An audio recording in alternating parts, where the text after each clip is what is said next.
Hola, ¿cómo están? Buenas noches, bienvenidos a Sobre las Paredes, gracias por estar con nosotros y permitirnos entrar en sus hogares. El rostro es nuestra principal carta de presentación. Se dice que, como somos justamente, como es nuestra cara, pues la gente nos va a interpretar de muchas maneras. El arte de leer el rostro es el tema que tenemos esta noche. Nos acompaña Víctor Hugo Mónaco. Víctor es filósofo, es periodista y además es conferencista. ¿Cómo estás, Víctor? Bienvenido, un placer. Hola, Guillermo, ¿qué tal? Un saludo a ti y obviamente a toda tu audiencia. Vamos a hablar entonces de varios aspectos. Primero querías hablar del cerebro triuno para luego llegar a lo que es la parte de la morfología. Empecemos por ahí, ¿te parece? Sí, sin duda. El cerebro triuno, que es una teoría desarrollada en los años 70 por Paul MacLean, parte del principio de que en nuestro cerebro en realidad hay tres. Tenemos el cerebro reptil, que se formó hace ya unos 500 millones de años, el mamífero, que se formó hace 300 millones de años, y el neocórtex, que se formó hace 3 millones de años. ¿Cómo se diferencia cada uno? Se diferencia cada uno en función de la complejidad que se va desarrollando, porque el cerebro reptil evidentemente es muy simple. De hecho, el comando único de ese cerebro reptil es sobrevivir. Entiendo. Por lo tanto, la persona es básicamente instintiva, solo piensa en sí mismo y en la satisfacción de sus propios deseos. Posteriormente, en función de esa complejidad que va avanzando en el cerebro, se desarrolla el segundo, que es el mamífero, que sí tiene conciencia de la especie. Y entonces no solamente piensas en ti mismo, sino en los demás. De ahí que su comando sea convive. Entiendo. Y el último cerebro, y quizá esa es la razón por la cual a veces la convivencia en la sociedad es tan difícil, es el neocórtex, que apenas, como dijimos, tiene 3 millones de años, y su comando es elige. ¿Por qué? Porque es el propiamente racional y es el que nos da la oportunidad de elegir entre ser animales o ser personas. ¿La idea es que tengamos un 33 de cada uno de ellos? Sí, es lo ideal, y de hecho la morfopsicología apunta a eso, porque la morfopsicología es el arte de leer el rostro, como bien lo dijiste, en función de unos estudios muy bien desarrollados desde principios del siglo XX, en primer lugar por Louis Corman, quien fue el fundador de la morfopsicología, un médico y psiquiatra francés. De hecho, fundó en 1980 la Sociedad Francesa de Morfopsicología, y también de Julián Gabarre, que es uno de sus discípulos, que fundó en Barcelona, España, el Instituto Superior de Morfopsicología, vigente hasta la fecha también. Ok, partamos de un hecho. Ajá. Ninguno de los lados de la cara es igual, el uno al otro, entiendo que es así. Sí. ¿Eso es normal? ¿Eso es así? Ese es un aspecto importante de la morfopsicología que se conoce como la asimetría facial. Y entonces allí partimos del principio de que en nuestro cerebro no solamente hay tres, sino que también hay dos divisiones. Tenemos la división del cerebro izquierdo y la del cerebro derecho. El cerebro izquierdo básicamente es lógico-matemático, como todos sabemos, mientras que el derecho es más creatividad y emociones. Cuando yo lo llevo al punto de la morfopsicología, en cada uno de esos cerebros está nuestro padre y nuestra madre. El cerebro izquierdo, que es lógico-matemático, es el padre. Y el derecho, que es creatividad y emociones, es la madre. Como bien sabemos, los hemisferios del cerebro tienen una interconexión de la manera que el hemisferio izquierdo controla la parte derecha del cuerpo y el derecho la parte izquierda. Cuando yo hablo, por ejemplo, de la simetría facial, sabemos que en nuestro rostro hay dos rostros, porque cuando hacemos una división, y yo invito a la audiencia que lo quiera hacer, tomas, por ejemplo, tu foto tipo carnet, la divides en dos partes, suponte que tomas la parte derecha, la copias, inviertes esa copia, tienes un rostro. Haces lo mismo con la parte izquierda de tu rostro y es otro rostro totalmente diferente. Esos rostros son los rostros de tus padres. Evidentemente, todos sabemos que existe cierta diferenciación que es normal, porque la compatibilidad entre los seres humanos nunca es del todo exacta. Así es. Evidentemente, desde el punto de vista genético lo es porque nacemos, pero desde el punto de vista psicológico, tendencias de la personalidad, que son los que propiamente aborda la morfopsicología, no somos tan similares. Y evidentemente esa herramienta nos permite, en primer lugar, el autoconocimiento, porque como bien mencionábamos, todo lo que hemos hablado acerca del cerebro y el hecho de que la morfopsicología parte del principio de que el rostro es un libro y todos los rasgos faciales están decodificados a tendencias de la personalidad, es necesario que yo revise cuáles son mis potencialidades, cuáles son esas cartas, por así decirlo, en el juego de póker de la vida que a mí me han tocado, para yo saber exactamente qué puedo y qué no puedo hacer. Aunque aclarando que el hecho de que yo no pueda hacer una cosa no necesariamente significa que eso es una limitante. Es cierto. Al contrario, es algo que yo debo tomar conciencia de que me falta mucho trabajar. Y que tienes que aprender. Pero evidentemente, si yo parto de allí, yo lo puedo desarrollar y lo puedo lograr. Y lo importante en este caso es el autoconocimiento, es para saber entonces mis instintos, qué tan bajos o qué tan altruistas pueden llegar a ser. Por un lado, mi capacidad de elección, que en este caso que tú lo dijiste, es para poder entonces tener una convivencia pues también en armonía. Y cuando hablamos de esa capacidad de elección, es ver con quién puedo tener yo una relación. Eso me permite entonces tener una buena selección a la hora de elegir relación. Totalmente, y eso también me permite abordar otro aspecto que es clave en la morfopsicología. Hay gente que tiene la impresión de que la morfopsicología es determinista, porque dice, ¿cómo es posible que mi rostro vaya a determinar lo que es mi personalidad? Pero en realidad la están entendiendo al revés. La están viendo desde fuera. Cuando tú abordas la morfopsicología desde dentro, partes del principio de que tus tres cerebros se manifiestan a través de tus rasgos faciales.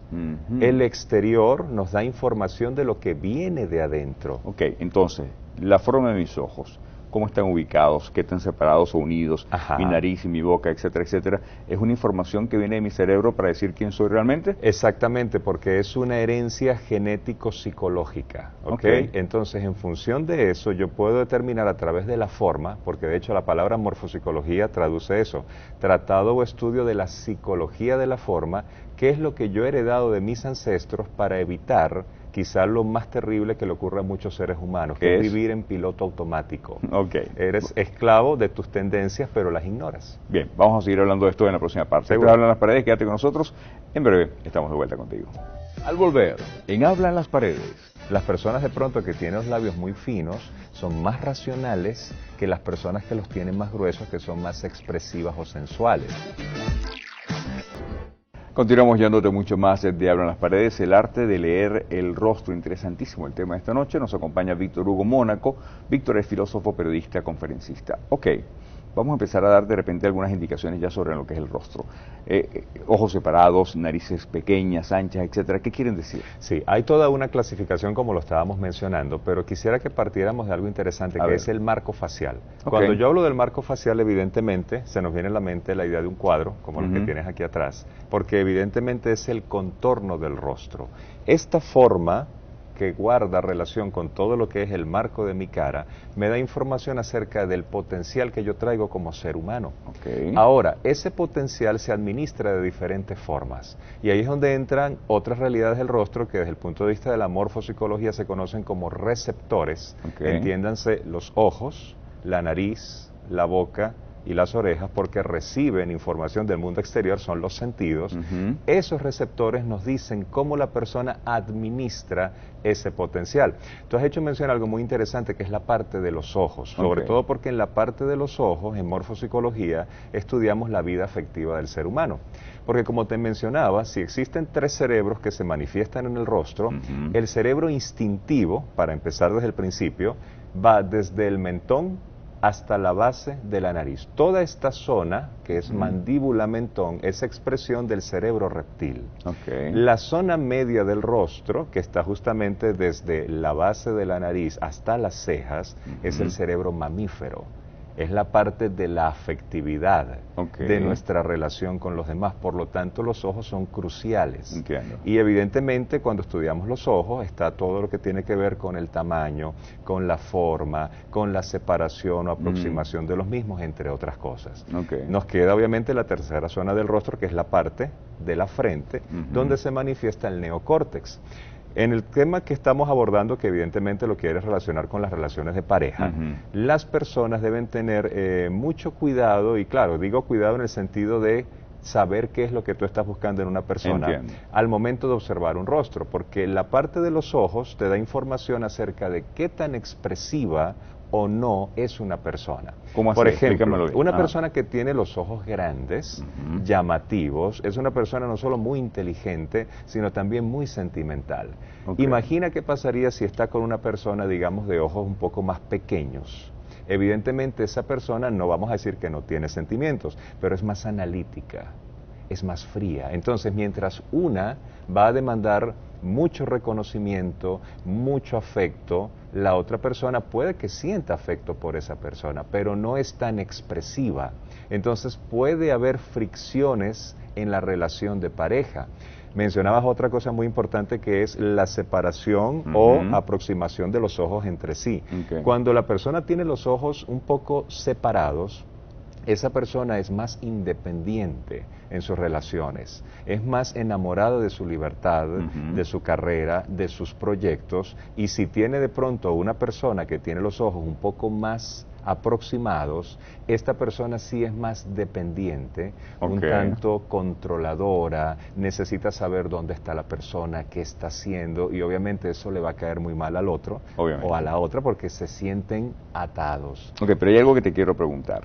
Hay razas, hay características fenotípicas en esas razas. ¿Cómo hacen los asiáticos que tienen de repente los ojitos más cerrados? Cuéntame. Sí, es importante eso que mencionas porque normalmente esas razas te dan a entender de que todos son iguales. Y no es así. De hecho, en la morfopsicología no solamente se estudian los ojos, también las cejas, la nariz, las orejas, la boca, el mismo marco facial. Aunque sean personas asiáticas, no tienen las mismas características en esas otras partes del cuerpo. Entonces ahí es donde yo comienzo a ver otras cosas. La expresividad afectiva en menor medida también se ve, por ejemplo, en los labios. Hay personas que tienen los labios muy finos y hay otras que los tienen muy carnosos. Las personas de pronto que tienen los labios muy finos son más racionales que las personas que los tienen más gruesos, que son más expresivas o sensuales. Allí también yo pudiese ver algo que en los ojos quizá no pueda ver porque los tienen muy similares, pero las bocas son diferentes. Por ponerte un ejemplo aleatorio, ¿ok?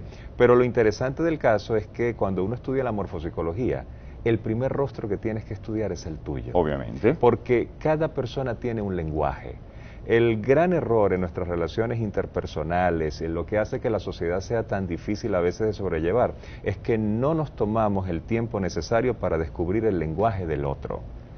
Cada persona tiene un lenguaje, cada persona nos da pistas acerca de quién es, qué le gusta, qué no le gusta, pero nosotros sencillamente no lo vemos porque estamos demasiado centrados en nosotros mismos. Claro, pero a lo que tú estás diciendo, que me parece que es súper interesante y podemos ampliarlo un poquitico más adelante, es, primero tengo que aprender a leerme yo mismo. Claro que sí. Para poder entender al otro entonces. Sí, porque normalmente dentro de ti viene una tendencia, bien sea del cerebro reptil o del mamífero o del neocórtex o combinado, ¿verdad? Porque obviamente por razones pedagógicas uno hace el desglose, pero en el día a día muchas veces esas cosas se entremezclan. Si yo no conozco cuáles son esas fortalezas que tengo, no voy a saber cuáles son mis oportunidades. Así es. Si yo ignoro cuáles son mis debilidades, yo voy a ser mi mayor amenaza, mi peor enemigo. ¿Por qué? Porque todas mis oportunidades las voy a destruir. Es el FODA que se aplica a las empresas, pero que también sirve para las relaciones humanas. Bueno, vamos a ampliar entonces esto en la próxima parte. Y también me gustaría, por ejemplo, ver que si el tamaño de las orejas, qué significa, por ejemplo, y todo lo que es entonces en contexto. Claro, porque la parte de las orejas a veces también crea un poquito de estupor y conmoción, porque la gente le tiene cierta fobia a sus orejas o a su nariz. Bueno, de hecho, la nariz y la oreja es lo que sigue creciendo a lo largo de la vida. Y es lo que le ha ayudado muchas veces a los cirujanos plásticos a hacer mucho dinero. Es así. Bueno, lo empleamos en la próxima parte. Esto es Hablar las Paredes. Quédate con nosotros. Parte final de este interesantísimo tema en la noche de hoy, el arte de leer el rostro. Víctor Hugo Mónaco, filósofo, periodista y conferencista, nos acompaña. Estábamos hablando entonces de las orejas, de la nariz. Cuéntame. Sí, las orejas tienen mucho que ver con el grado de sabiduría de un ser humano. La oreja, cuando es muy alta, por ejemplo, permite, al igual que en la nariz, ver hasta qué punto se equilibra el cerebro instintivo, el mamífero y el neocórtex. Algo similar ocurre también en la nariz. Por algo están en el medio, y cuando están en el medio, pues obviamente tienen participación de los diferentes cerebros. Lo que me llama la atención, a título personal te lo comento, de las orejas, es cuando las orejas son puntiagudas. Cuando las orejas son puntiagudas, por ejemplo, la persona es sumamente inteligente e irónica. Entonces, ese tipo de personas, por ejemplo, tú no les puedes venir con un cuento de camino.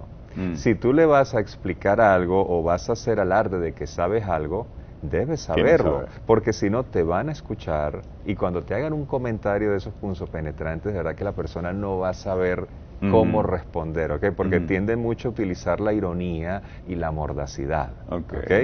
Eso por una parte. Por la parte, por ejemplo, de la nariz. Hay un aspecto interesante de la nariz donde tú puedes descubrir la sexualidad de una persona.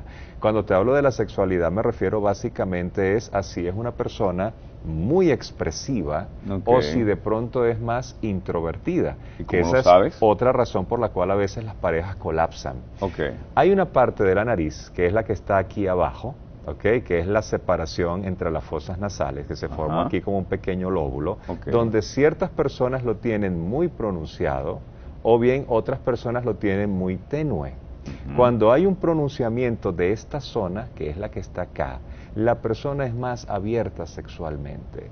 ¿Eso qué significa? Que no tiene tantos tabúes, no tiene tantos complejos. Si me propones algo que me gusta, yo digo sí, sin mayor detalle.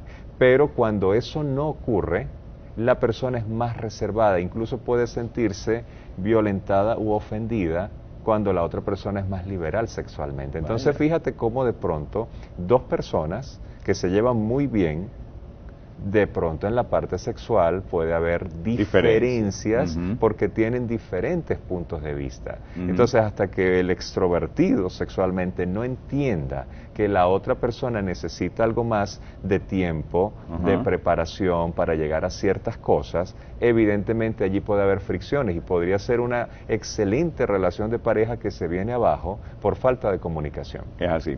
Me hablaste de las cejas y de la forma, no solamente del tamaño o dimensión de la frente. Sí, las cejas tienen que ver con la fuerza de voluntad.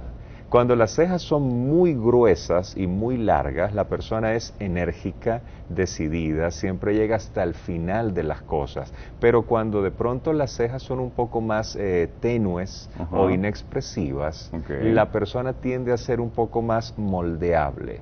O bien, al momento de una discusión o de una conversación, prefiere irse por un lado porque no le gusta mucho la confrontación. De hecho, procura relacionarse con personas que no sean tan dominantes porque sencillamente tienen una tendencia a ceder y no les gustan las imposiciones. Pero si de pronto es una relación de pareja, quien tenga las cejas gruesas, y cuidado cuando las cejas se unen acá, porque ahí ya se comienza a combinar con la parte de los celos, de la posesión, pues evidentemente uno va a ser muy dominante y el otro va a ser muy sumiso. Aunque hay parejas que funcionan bien así, les gusta, pero hay otros casos donde no, donde funciona durante un tiempo. Y lamentablemente, vuelvo y repito, podría romperse la relación porque no se han conocido. Y es lo que a veces me ha llevado muchas veces a desarrollar la morfopsicología en los años que tengo ya dando estos talleres. Ya tengo 6 años, no solamente en Maracaibo, que es donde procedo, sino en otras partes de Venezuela. Y es la oportunidad que tienen las parejas de redescubrirse. Una de las cosas que a mí me ha encantado de facilitar la herramienta es que ha habido personas que estaban a punto de divorciarse y se reconcilian. Porque cuando comienzan a ver en el rostro que todo lo que tú amaste u odiaste de esa persona estuvo allí desde el principio, pues tú comienzas a entender que la persona es lo que es. Y no dejas ya de estarla queriendo cambiar, de que sea como yo digo, etcétera, etcétera, sino procuro que de ahora en adelante esa persona sea quien es. ¿Quién es? Y es sumamente liberador para el tal otro. como soy. Exactamente, es sumamente liberador para el otro porque el verdadero amor no consiste tanto en amarte por lo que eres, sino a pesar de lo que eres. Es cierto.